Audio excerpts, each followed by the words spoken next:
everybody, welcome back to the Daughter Arise channel.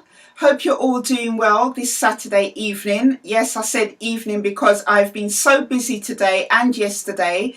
I hadn't had a chance to do my YouTube video, so I'm doing it this evening.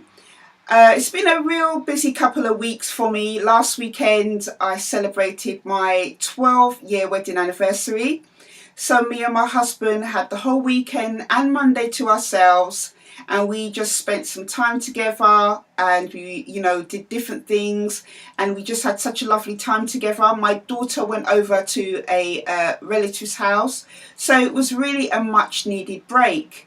Now in July is our month. I mean, we have birthdays, we have Daughter Rise's birthday and different things that go on, so that was the reason why I couldn't actually do a video last week.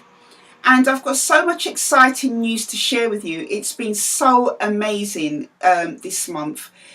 So many amazing things have just begun to prosper and open, and I'm really excited to be making some changes in my life in the next few weeks, which I obviously will share with you. So today I wanted to talk to you about a subject actually I wanted to talk about for a while now. Well, it's the same subject, sexual abuse, but in relation to male survivors. It's something that I've been thinking about doing for a while now, and with what's been happening or become open in the media in the last couple of weeks, I thought it was a perfect time to actually try and broach the subject of male sexual abuse. Now, in the news reports in the media in the last couple of weeks, there has been certain information that has come to light about 3 male celebrities who are Mike Tyson, R. Kelly and Chester Bennington of Linkin Park, the band, and all 3 of them have been through sexual abuse. And I wanted today to really have a look at each of their stories. I was actually going to do it all in one video, but when I was doing my research and I was having a look at the information, it seemed like, this is something that we could really look at over a series of 3 videos. So I am calling it Male Sexual Abuse, a tale of three male celebrities. And in this week's video, we're going to look at Mike Tyson. Now, Mike Tyson actually did say back a few years ago that he had been through sexual abuse as a child, but for some reason, I think maybe because of the Chester Bennington suicide, that it's come back up in the news again. I wanted to take a quick look at his story because so much has happened with Mike Tyson over his career since he first came into the spotlight during the late 80s, early 1990s. I thought it'd be a really good time to have a look at his story and to reflect upon it. Now, I'm going to say this at the beginning right now. Obviously, you know that, well, looking at me, I am a female survivor of sexual abuse. And, my experience of sexual abuse is unique to myself and is unique to every survivor that has been through it. Is unique to them. Now, for males, it is also unique to them. But for a lot of male survivors, a huge majority of them, a lot of the reasons why they feel they cannot speak out is predominantly attached to society's perception of how a man should be, a male should be, which sometimes really hinders their ability to speak out. And I wanted to look at each of these stories with Mike Tyson, Chester Bennington and R. Kelly, because for the 3 of them, their experiences of trauma from being sexually abused as a child has had different consequences and outcomes for each of them. So I'm just going to play this clip of Mike Tyson just talking in short about his experience of what happened to him as a child, and then I will come back with the rest of my commentary. I learned that it don't mean that any less of a man because it happened. Did you tell anyone at the time? Hey, why are we sticking on this molestation thing? Because I've never heard you talk about it. Well, I never told anybody about it. I don't want to dwell on something that makes you uncomfortable. It doesn't make me uncomfortable, but it's just something that happened. It's not a big impact in my life. You really believe that? Not a big impact. No, I think I outgrew that during my fighting days. You didn't carry that rage with you. Could have, definitely. Definitely that, no doubt about it. If you put it in that perspective, yeah. Nobody's never gonna pick on me again.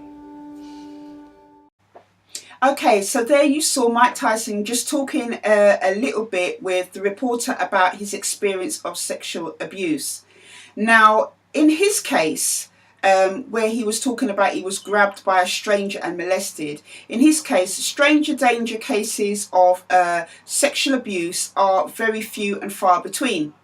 Because as we know by the statistics that are given, I've always said, like, the statistics that are given by different organisations, and in relation to the NSPCC over here, 90% or 90 to 91% of sexual abuse that children go through is usually at the hands of somebody they know, love and trust.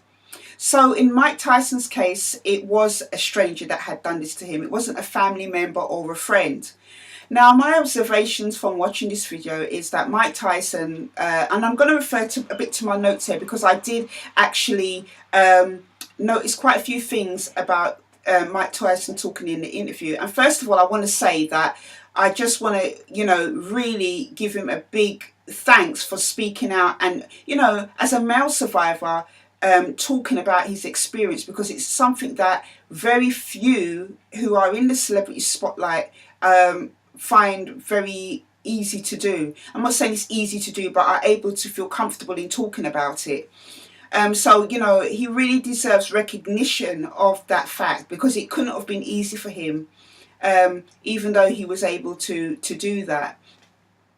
Mike Tyson, in the interview, he seemed quite nonchalant about his experience, quite, it happened, it's not something I really think about. But what was really telling is that where he said that it did have a big impact on his life, a big impact on his journey. One of the things that he did say is that he used that anger in the ring, that anger, he honed it into that skill that he had to go into the ring and to do his fights. Now, one of the things I wonder about when I was listening to him talking in the interview is that, okay, he was able to use that anger, that sense of powerlessness, to use it in his sport, in his skill of being able to box in the ring. But one of the things I wonder about, has he ever had the opportunity or thought about the opportunity, taken the opportunity to talk to a counsellor about his experience? He was very very determined and adamant in what he was saying. And, he said at the end of it that no one is ever going to pick on me again. Now, that is something that I can kind of relate to, because when you have been overpowered as a child, and you've had your choices, you've had your body violated, you've been molested, abused by somebody, an adult, somebody who has got considerably more power than you, it can leave you feeling overwhelmed and powerless and helpless. And then what I found, I'm talking as a female survivor, what I found is that as I grew up, especially when I got to 13, 14, I started to use anger and control in certain circumstances to ensure that I would never be overpowered or overlooked again. And if I'm honest, I still have some problems in that area of control, because I don't at times like feeling like I'm feeling weak and overpowered. And it's very hard because, he says that he doesn't want to talk about it and he wants to keep it in his past. But one of the first things that as a survivor that you must do is to acknowledge what has happened to you. You have to acknowledge it to yourself that it's happened to you. And yes, he's acknowledged it to himself. But then also as well, the next step is to deal with the issues that it has left behind. And the only way I always say in every survivor's life, they always can recognize in themselves certain things, maybe relationships, how it's affected their relationships, how it's affected them as a person, in how they live their everyday life, or even in the things they do in their life. Every survivor knows within themselves how their experience of sexual abuse has affected their life. And I think, yes, he recognised that he was angry, and he used that in talk out his frustrations and things in the ring. But it would be really, I think might be really beneficial to him, if he hasn't already, to talk to a counsellor and look at some of those issues. Because it does affect relationships, it does affect parenting, it does affect sexuality and how we relate to ourselves sexually and things like that. And I think that if he hasn't, that's an option that he should look at. In other articles, Mike Tyson has commented that his experience of being molested, sexually abused as a child, has made him tough for the world that he had to live in. Again, that's something, even though maybe as a male he might have dealt with it different, that is something I definitely, as I said, am able to recognise. Now, being overpowered by my dad at such a young age, by the time I got into the care system, I was quite rebellious, I was quite angry, and even still, I do recognise in some areas of my life, I feel I have to stamp authority with people very, very quickly to know, don't mess with me. And, that's something that I'm having to learn to give to Christ, give to God, because he says that vengeance is his, he will repay, and he will heal those areas of my life where I felt fear, where I feel fearful, where I feel hopeless. But I have to learn to give it to him. But I still have that issue where I want to stamp my authority to let people know, don't mess with me, don't try and cross this boundary, because I'm not going to have it. And I'm always either this way or that way, and there's never an in-between. And it's hard to admit that, yes, I do still have problems with my temper and still have problems with anger. And it's something continuously I have to keep getting help with and learning how to manage. Sexual abuse does make you tough for the world you live in, because you don't trust people. That's what happens after you have that experience. You find it very hard. I found it very hard. Other survivors who I've worked with through Daughter Arise, colleagues I know, friends that I have said that sexual abuse has made them mistrustful of people. Even trust relationships I've had trust relationships within my marriage, and there's never been a reason not to trust my husband. But just because of the nature of what happened to me, it's tainted my view of life and people in general. But it has got better. But it does make you tough for the world that you live in. You want to make sure the protection that you didn't have as a child, you try and put in place in some way when you are in a position to try and have that control. But the thing is, ultimately, none of us, male or female survivors, are ever in control of our lives. God is in control of our lives, but we can be in control of the choices that we make. And I don't want anything that has happened to me in my past to define my relationships, to define how I react and stuff. I want to be able to say, okay, somebody's trying to push my boundary, not feeling like I have to be aggressive or angry to show, look, don't mess with me. I want to be able to deal with it in a different way. I do feel, as I said, I am a female survivor of abuse. So how sexual abuse has affected me as a woman is different to how sexual abuse will affect a man. And for male survivors, I do really feel for them. I mean, I have, in my role as founder of Daughter Arise, and in the work that I do to support survivors of abuse, we have helped male survivors of abuse and tried to walk alongside them.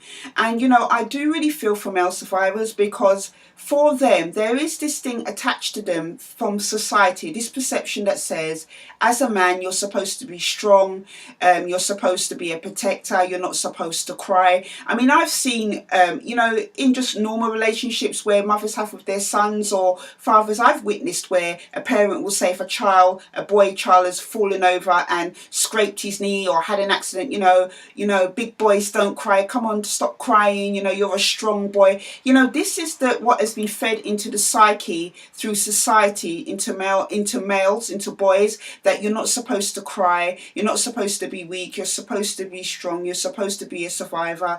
And I really feel it for male survivors, because a lot of them feel that they cannot speak out about what has happened to them for fear of being seen as gay, for fear of being seen as a weak or a sissy or less of a man. This is one of the things that Mike Tyson talked about in the video, that he wanted to, his words of wisdom to other male survivors was, don't think what has happened to you makes you less of a man, because for a lot of men who have been through it, who have grew up to be men, if they feel that it has taken something away from them because of what the perception society has fed them, that they were supposed to not be overcome. Now, if you're a child, regardless of if you're a boy or a girl, what you need to understand is, at its root, sexual abuse, those who perpetrate sexual abuse overpower you with their own power.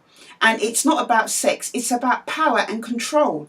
There is nothing that you could have done. It's nothing to do with your identity, why what has happened to you has happened. Even even though society says you're a male, you're supposed to be strong, no one's supposed to overpower you like that. How as a boy could you have overpowered a man?